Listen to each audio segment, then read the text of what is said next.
Kami konfirmasi sudah dipanggil dan sudah kami terima panggilannya, yakni yang pertama klien kami atas nama Sunarto sebagai saksi, yang dia adalah seorang YouTuber yang sebelumnya juga sudah pernah dipanggil, dan pemeriksaannya akan diperiksa hari ini pada hari Senin 11 Agustus 2025 pukul 10.00.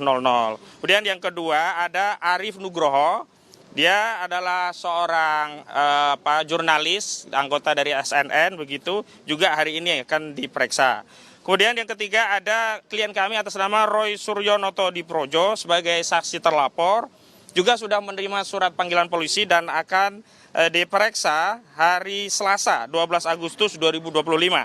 Kemudian selanjutnya ada Rizal Fadilah, saksi terlapor, juga akan diperiksa pada hari Selasa 12 Agustus 2025.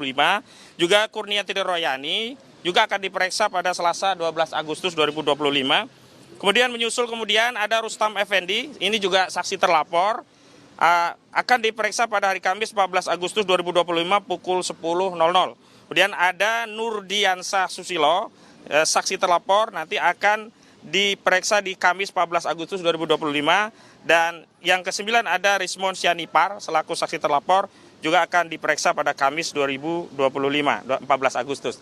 Dan kami perlu juga informasikan bahwa saksi terlapor lainnya yakni Abraham Samad, juga kami konfirmasi sudah menerima panggilan sebagai saksi dan akan diperiksa pada hari Rabu.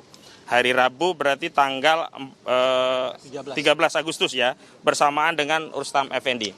Namun demikian kami ingin sampaikan beberapa hal sebagai berikut. Pertama, kami tegaskan di depan Reskrim Polda Metro Jaya bahwa klien kami telah menerima surat panggilan dan panggilan itu patut. Namun demikian kami diutus oleh klien kami untuk datang menyerahkan surat kepada Polda Metro Jaya sehubungan dengan panggilan-panggilan tersebut. Pertama, panggilan tersebut belum bisa dipenuhi klien kami karena klien kami pada jadwal-jadwal yang berkenaan yang saya sebutkan tadi ya, ada Senin, Selasa, Rabu, Kamis, yang menjelang 17 Agustus 2025 ini sudah teragendakan berbagai agenda jelang perayaan 17 Agustus 2025, Hari Kemerdekaan. Jadi dalam konteks untuk menghormati Hari Kemerdekaan Negara Republik Indonesia yang puncaknya akan dirayakan di 17 Agustus 2025, klien kami sudah ada jadwal-jadwal yang sudah tersusun sehingga tidak bisa memenuhi panggilan sesuai dengan jadwal yang sudah ditetapkan oleh penyidik Polda Metro Jaya, termasuk yang hari ini. Hari ini atas nama Arif Nugroho dan atas nama Sunarto juga tidak bisa memenuhi panggilan karena sudah teragenda jadwal yang lainnya. Yang kedua, kami perlu tegaskan bahwa di dalam KUHP memang ada proses untuk pemanggilan selanjutnya. Artinya ketidakhadiran klien kami ini bukan berarti mangkir, bukan tanpa keterangan.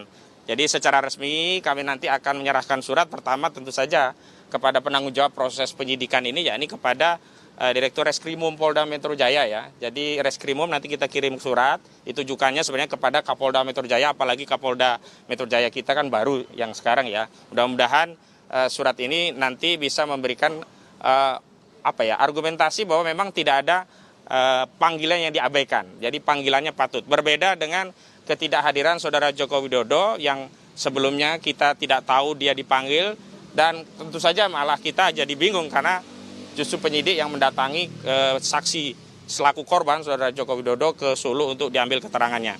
Kemudian yang selanjutnya, untuk kapan waktunya memang di dalam surat nanti kami merekomendasikan atau memberikan saran agar sekiranya pemanggilan itu dilakukan penjadwalan ulang setidaknya setelah perayaan Hari Kemerdekaan Republik Indonesia ya. Jadi setelah 17 Agustus 2025 karena menjelang 17 itu kita ada banyak agenda kegiatan yang berkaitan dengan perayaan, termasuk klien kami kan juga sedang mempersiapkan buku dalam rangka di launching di tanggal 17 Agustus 2025.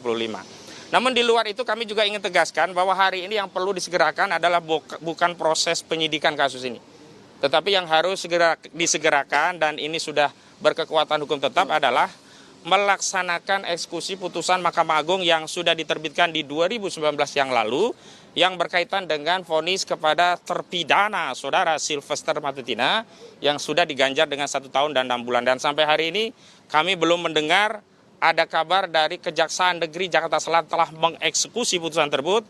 Padahal kami sudah mendatangi Kejaksaan Negeri Jakarta Selatan pada 31 Juli 2025 yang lalu. Kami tidak ingin kejaksaan sebagai institusi salah satu pilar penegak hukum dianggap mengabaikan putusan, dan ini akan meruntuhkan bukan hanya wibawa kejaksaan. Ini meruntuhkan wibawa negara hukum, meruntuhkan kepercayaan publik pada proses dan prosedur penegakan hukum. Jangan sampai ada anggapan klien kami yang baru penyidikan saja dikejar-kejar begitu rupa dengan panggilan yang luar biasa, tetapi orang yang sudah berstatus sebagai terpidana dan semestinya sudah dipenjara justru masih bisa berkeliaran bebas di mana-mana, bahkan mendapatkan jabatan sebagai komisaris di BUMN. Kami sebagai bagian dari rakyat Indonesia tidak ridho pajak dari uang rakyat untuk membayar terpidana sebagai komisaris BUMN. Itu pengantar dari saya, namun ada penjelasan lebih lanjut berkaitan dengan status dari Sylvester Matutina kepada rekan kami. Gafur, silakan untuk disampaikan. Ya, terima kasih Bang Kosinudin. Ya. Izin saya Gafur Sangaji, salah satu anggota tim kuasa hukum dari tim yang sekarang sedang melakukan pendampingan ke Polda Metro Jaya. Perlu saya tegaskan bahwa putusan 287 Kapit 2019 atas nama terpidana Sylvester Matutina itu telah inkrah. Diputus tanggal 20 Mei 2019 oleh 3 majelis hakim agung. Kemudian salinan putusannya itu berdasarkan informasi dari Kepanitraan Mahkamah Agung dikirim tanggal 9 September 2019 ke pengadilan pengaju, yaitu Pengadilan Negeri Jakarta Selatan. Karena upaya kasasi maupun peninjauan kembali itu diajukan terdakwa atau terpidana atau juga jaksa penuntut umum melalui pengadilan negeri di mana perkara tersebut diputus dan dikirimkan oleh Mahkamah Agung ke Pengadilan Negeri Jakarta Selatan berdasarkan informasi resmi dari Mahkamah Agung itu tanggal 9 September 2019 ya. Berdasarkan Undang-Undang Mahkamah Agung, maka setelah pengadilan negeri menerima salinan putusan resmi dari Mahkamah Agung, paling lambat 30 hari, salinan putusan tersebut oleh pengadilan negeri pengaju disampaikan kepada para pihak, yaitu saudara Sylvester Matutina sebagai terpidana dan Kejaksaan Negeri sebagai pihak yang menuntut perkara tersebut. Ya.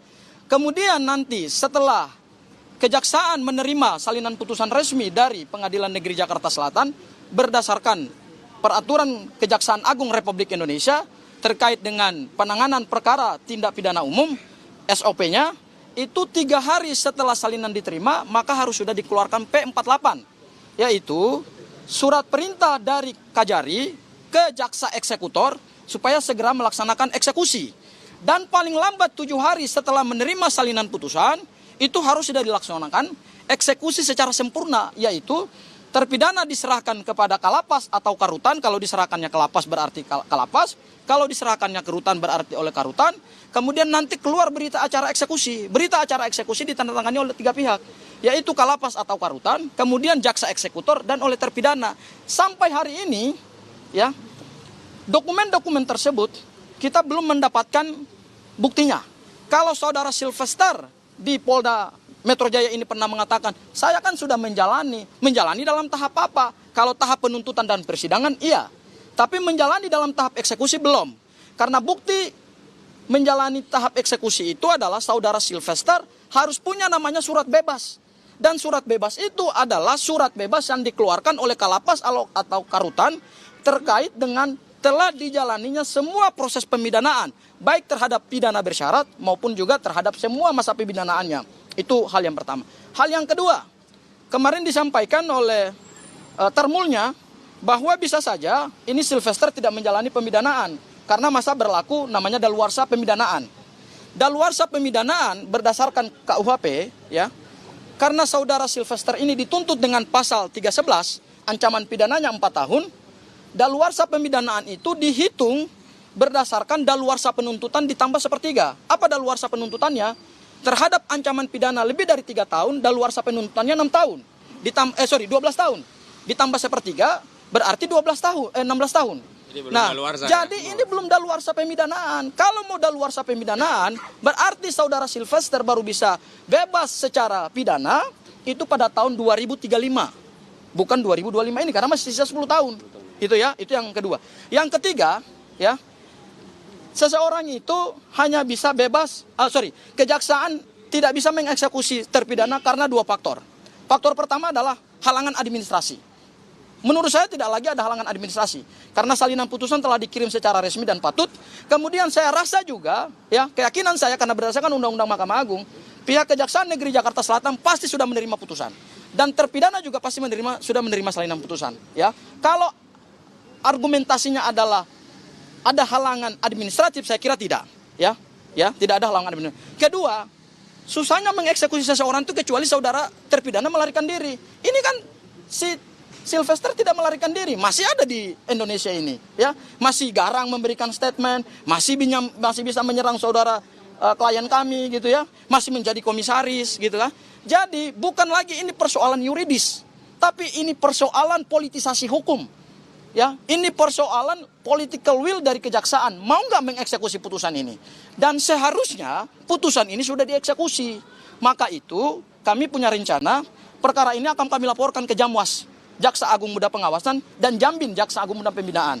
Karena Kajari dalam hal ini yang punya gawean terhadap perkara Sylvester Matutina ini belum melakukan eksekusi sama sekali. Jadi kalau dikatakan bahwa salinannya belum diterima, menurut saya itu sesuatu yang tidak tepat. Dan kalau dikatakan oleh termulnya bahwa ini sudah masuk masa daluarsa pemidanaan, saya kira belum masuk daluarsa pemidanaan. Karena perkaranya nanti baru tahun 2035 saudara Sylvester selesai masa daluarsa pemidanaannya, kecuali saudara Sylvester dua hal. Pertama, dilindungi oleh penguasa sampai tahun 2035 tidak dieksekusi, atau yang kedua, melarikan diri dari Republik Indonesia ini sampai tahun 2035. Baru tahun 2036 balik ke Indonesia lagi, berarti disitulah berlaku daluarsa pemidanaan. Dia bebas secara hukum. Itu kali Bang Kosen itu yang bisa. Saya kuasa hukum dari tim advokasi, akademisi dan kriminalisasi, karena yang meminta untuk dilaksanakan eksekusi ke Kejaksaan Negeri Jakarta Selatan adalah kami. Itu memfollow up daripada sikap dari saudara Sylvester Matutina yang berulang kali menyatakan kepada kami, klien kami akan masuk penjara, ya akan menjadi narapidana. Ternyata justru dirinya yang berstatus terpidana dan belum dieksekusi. Karena itu kami kemudian memfollow up melalui Kejaksaan Negeri Jakarta Selatan dan meminta untuk segera dieksekusi, dan sampai hari ini belum dieksekusi. Tapi ada hal yang perlu kami sampaikan, bahwa memang ada penyebab bahwa saudara Sylvester Matutina itu tidak bisa dituntut, yakni faktor politik. Dan itu yang kami yakini, karena di era kekuasaan saudara Joko Widodo, Sylvester Matutina sebagai bagian dari pendukung penyokong kekuasaan saudara Joko Widodo, ketua dari Solmed, Solidaritas Merah Putih, yang kita ketahui pendukung berat saudara Joko Widodo, maka kita patut duga ini ada kekuasaan yang disalahgunakan untuk melindungi saudara Sylvester Matutina. Tapi yang terakhir kami juga perlu tanggapi, kalau kemudian Frederick Damanik dari Projo meminta agar ada amnesti kepada Sylvester Matutina, kami tegaskan ya, permohonan itu cacat baik secara administratif juga secara substansi begitu. Secara administrasi kewenangan bahwa di dalam konteks hak prerogatif seorang presiden, khusus untuk amnesti dan abolisi itu adalah kewenangan prerogatif presiden yang inisiatifnya subjektif yang diberikan oleh presiden langsung tanpa ada permohonan. Berbeda hak politik presiden dalam bentuk grasi dan rehabilitasi itu memang bisa diajukan oleh pemohon. Jadi tidak ada kepentingannya presiden dikotak-katik. Ini sama saja ya saudara Frederick Damanik itu lancang ya mengacak-acak kewenangan presiden untuk memberikan amnesti. Sebagaimana kemarin kasus Tom Lembong dan juga siapa satunya itu? Hasto, itu juga pemberian daripada amnesti dan abolisi kepada Tom Lembong itu bukan karena permintaan keduanya, tetapi atas inisiatif presiden. Karena kewenangan yang melekat dari presiden itulah maka kemudian presiden memberikan, bukan atas permohonan. Kalau permohonan itu gerasi dan kemudian rehabilitasi. Yang kedua, ini barang, ini orang belum pernah dieksekusi satu hari pun. Kok enak banget dia ya bisa minta amnesti. Kalau diberikan, wah rusak negara ini, nggak perlu lagi ada hukum. Kenapa? Kalau nanti kita terpidana, ya udahlah minta amnesti, cari koneksi, selesai. Nggak bisa begitu. Kecuali satu hal, kalau ternyata terpidana Sylvester Matutina dipanggil oleh Yang Maha Kuasa, ya sudah kita ikhlaskan. Nggak bisa itu dieksekusi. Bagaimana mau eksekusi kalau orangnya memang sudah dipanggil Yang Maha Kuasa. Tapi hari ini dia masih hidup, masih berkeliaran. Jadi saya tegaskan kepada saudara Matutina, Sylvester Matutina, kawan dia kan Frederick mengatakan kita-kita ini dianggap takut sama Sylvester. Nggak ada takutnya. Ada yang mengatakan itu bukan, nggak ada orang gede di belakangnya. Orang gedenya itu adalah Sylvester karena badannya gede. Saya tegaskan, Sylvester, kamu jangan gede badan saja. Hormati konstitusi. Kau katakan kau ya dalam sebuah diskusi TV dengan saya, kau akan kesatria, kau akan taat hukum. Sekarang kau taati hukum, datang ke Kejari Jakarta Selatan, serahkan tangan kau, atau setidaknya minta Fitra Romdoni untuk meminjam borgolnya, kau borgol tangan kau, serahkan diri kepada Kejaksaan Negeri Jakarta Selatan. Jadi itu yang perlu kami tegaskan, dan kami hari ini ada dukungan dari tokoh juga dari advokat yang lainnya. Sebelumnya kami persilakan dulu Bang Samsir Jalil dulu. Ya, Bang Marwan agak sini Bang, nanti biar bisa menyampaikan. Bang. Oke, selamat pagi, assalamualaikum warahmatullahi wabarakatuh. Ya. Hari ini pagi tadi dalam perjalanan saya menuju ke sini, saya membaca sebuah harian kalau Pengadilan Negeri Jakarta Selatan menerima gugatan yang ditujukan kepada Kejaksaan Negeri Jakarta Selatan tentang mengapa Silverter Matutina ini tidak dieksekusi sampai saat ini yang telah berjalan 6 tahun. Tentunya yang sangat meresahkan kita, tentunya masyarakat umumnya, ini terpidana tentunya mestinya sudah masuk kepada lembaga pemasyarakatan, sehingga di sanalah dia dibina menjadi masyarakat yang untuk kembali lagi ke masyarakat. Sehingga kalau udah selesai nanti, seperti sampaikan Bu Gubernur tadi, udah mempunyai surat bebas, baru dia bisa keluar untuk berada bersama-sama dengan kita. Terima kasih. Baik, selanjutnya Bang Marwan, tokoh yang kita minta untuk bisa mendukung upaya perjuangan kita mengungkap ijazah palsu saudara Joko Widodo, dan beliau ya ke tengah Pak. Ya. Dan beliau selalu mendampingi kami. Ya, silakan Pak. Gimana? Oke. Begini belok. Nah. Oke. Ya, terima kasih Mas Ahmad. Assalamualaikum warahmatullahi wabarakatuh. Salam warahmatullahi wabarakatuh. Selamat siang untuk kita semua. Saya kira kita mengadakan acara konferensi pers ini ya di tempat terbuka, terutama memang untuk menuntut adanya penegakan hukum yang bagi semua warga negara, terserah itu pejabat, mantan presiden atau rakyat biasa, maka ini harus diperlakukan sama. Ya, di hadapan hukum itu harus sama. Itu satu yang perlu kita catat. Yang kedua, bahwa presiden sudah berganti. Seandainya dulu Jokowi sebagai presiden bersama dengan kekuasaan yang dimiliki itu bisa menggunakan, memanfaatkan dan dalam tanda petik ya Polri untuk melakukan kriminalisasi kepada sejumlah aktivis, maka dan sisanya masih kita rasakan sekarang seperti yang dialami oleh teman-teman kita yang 12 orang itu, maka setelah presiden berganti, kita berharap Pak Prabowo itu menjaga kredibilitas beliau sebagai presiden dan menjaga martabat bangsa ini bahwa ini negara hukum. Jadi jangan biarkan kriminalisasi terhadap 12 orang itu terjadi.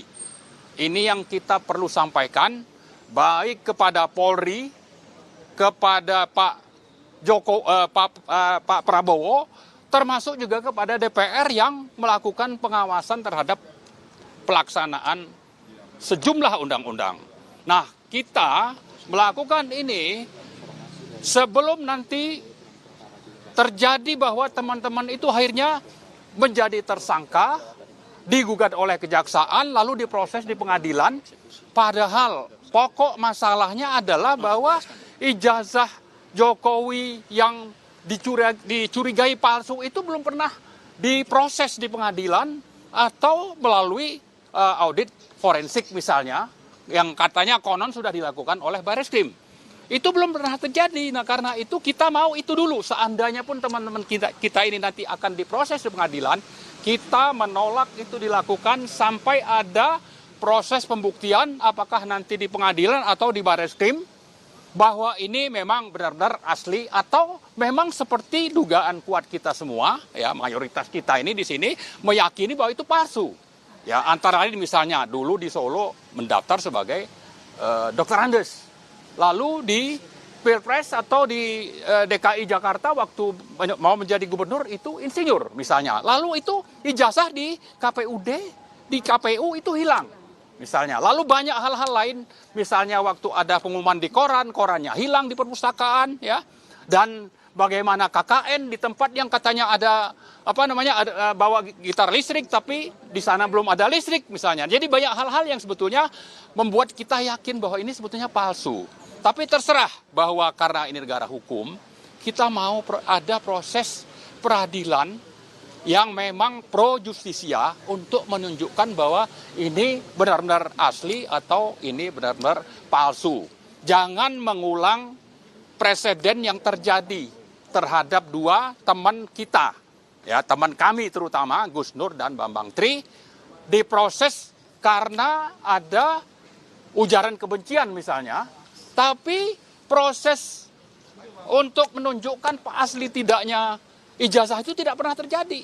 Hanya ini yang dikembangkan adalah soal tadi tuntutan melanggar Undang-Undang ITE dan masuk penjara 6 tahun misalnya. Nah ini untuk teman-teman yang 6 ini jangan mengulang itu. Terutama untuk Pak Prabowo, jaga Anda sebagai presiden, kredibilitas Anda itu harus dipertahankan. Jangan tunduk atau berada di bawah kendali dari presiden yang dulu, yang sudah sewenang-wenang melakukan pendekatan politik otoriter terhadap rakyat, terhadap aktivis. Jangan sampai ini terulang selama Pak Prabowo yang katanya mau menjalankan pemerintahannya mengikuti konstitusi dan pro kepada hukum. Ini jangan sampai terjadi dan karena itu Pak Prabowo saya kira sekarang sudah menjadi bos bagi Kapolri, ya. Sehingga Kapolri atau Polri yang selama ini bisa menjadi alat kekuasaan Jokowi itu bisa diperbaiki untuk sesuai dengan apa yang menjadi tupoksi dari Polri. Sesuai dengan Undang-Undang Polri nomor 2/2002. Ya, antara lain itu untuk melakukan keamanan bagi masyarakat, menegakkan hukum dan kemudian melakukan perlindungan kepada rakyat. Bukan justru mengkriminalisasi rakyat.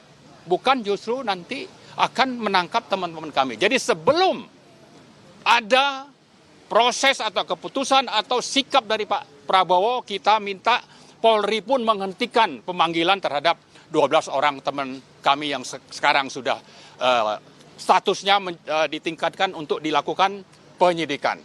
Saya kira itu. Terima kasih. Terima kasih. Dan perlu kami konfirmasi, ini adalah surat yang akan kami kirimkan. Sudah kami kirimkan ke Reskrimum dan kami tembuskan kepada penyidik. Dan dua yang akan dipanggil hari ini salah satunya Pak Narto. Kepada Bang Bahar untuk dijelaskan pemanggilan kepada klien kita Pak Narto. Ya, terima kasih. Pertama saya sampaikan seperti yang kita ketahui bahwa beberapa waktu yang lalu klien kami Saudara Sunarto sudah dipanggil Polda Metro Jaya. Namun sayang sekali pada saat itu penyidik dari Polda Metro Jaya seperti agak sibuk sekali ya, sehingga tidak bisa melakukan penyidikan pada klien kami. Hari ini klien kami dipanggil Saudara Sunarto, namun karena saat ini sudah mendekati 17 Agustus, kegiatan-kegiatan di daerahnya tentu sangat membutuhkan tenaga-tenaga beliau juga ya, terkait peringatan 17 Agustus. Untuk itu harapan kita supaya Polda juga menghargai untuk mengisi hari kemerdekaan kita dengan melakukan penjadwalan ulang terhadap klien kami yang bernama Sunarto. Yang satu lagi ini hari juga dipanggil Saudara Arif Nugroho yang beliau merupakan sebuah jurnalis ya. Jurnalis sama seperti kalian seharusnya itu. Tidak harusnya dia dipanggil itu terkait hal sebagai tupoksinya sebagai jurnalis. Nah untuk itu kita juga minta supaya akan diperhatikan secara seksama, ada undang-undang jurnalis dan sebagainya. Itu saja saya sampaikan, mungkin ada tambahan dari... Bang, sedikit Bang, ya. Soal tadi kan tidak semuanya akan hadir. Boleh nggak dikonfirmasi siapa aja yang dipanggil itu yang akan hadir besok, lusa, dan hari Kamis ini? Yang terkonfirmasi akan Saya hadir. menjelaskan ya, Iya. biar jelas. Ini. Jadi kalau yang kita panggil itu ada 9 yang sudah dipanggil, termasuk Abraham Samad jadi 10. Cuman 9 orang ini kami akan kirimkan surat ya, ajukan surat untuk penundaan, reschedule semuanya, termasuk yang untuk hari ini 2 orang. Hanya kami konfirmasi khusus Abraham Samad karena beliau ada waktu Rabu bisa datang nanti, makanya Rabu kita akan mendampingi lagi pemeriksaan Pak Abraham Samad begitu. Rabu Terkonfirmasi dari ya akan diperiksa dan akan hadir begitu. Berarti sisanya belum. Sisanya kita minta tunda setelah 17 Agustus begitu ya. Pak Roy Soro ya, Pak Roy, Pak Rismon, pokoknya semuanya kita minta setelah. Oke, ada pertanyaan lain? Dan saya mau tegaskan satu hal ya, saya mendapatkan dari sistem informasi penelusuran perkara di Jakarta Selatan, Pengadilan Negeri Jakarta Selatan, saudara terpidana Sylvester Matutina ini kabarnya mengajukan PK. Tapi sekali lagi kami tegaskan, PK tidak bisa menghalangi pelaksanaan eksekusi. Jadi jaksa penuntut umum tidak boleh berdalih karena ada PK tidak melaksanakan eksekusi. Dan saya ingatkan, saya pernah diskusi dengan Pak Jasman Panjaitan, salah satu mantan ya Kapus Penkum Kejaksaan Agung di sebuah TV nasional. Beliau berasumsi jangan-jangan salinan putusannya belum dikirim ke kejaksaan sehingga mau mengeksekusi pakai apa. Tapi jadi dari keterangan rekan kami yang sudah melakukan penelusuran, Pak Jasman dan para pejabat di kejaksaan ya, baik di Kejaksaan Agung maupun di Kejaksaan Negeri Jakarta Selatan, putusan itu sudah dikirim di 2019 oleh Mahkamah Agung ke pengadilan pengaju. Dan pengadilan pengaju juga ada mekanisme harus dikirim kepada yang bersangkutan. Kecuali kalau putusan perdata bisa lah lama-lama. Itu kami dapat kasus lah kalau perdata itu memang agak tertunda. Tapi enggak lah. Jadi hari ini tolong kejaksaan laksanakan tugas pokok dan kewenangan serta fungsinya sebagai penuntut sekaligus eksekutor, tidak lagi berdalih mencari alasan untuk tidak segera mengeksekusi Sylvester Matutina. Demikian dari kami. Wassalamualaikum warahmatullahi wabarakatuh. Waalaikumsalam. Ya, makasih ya semuanya.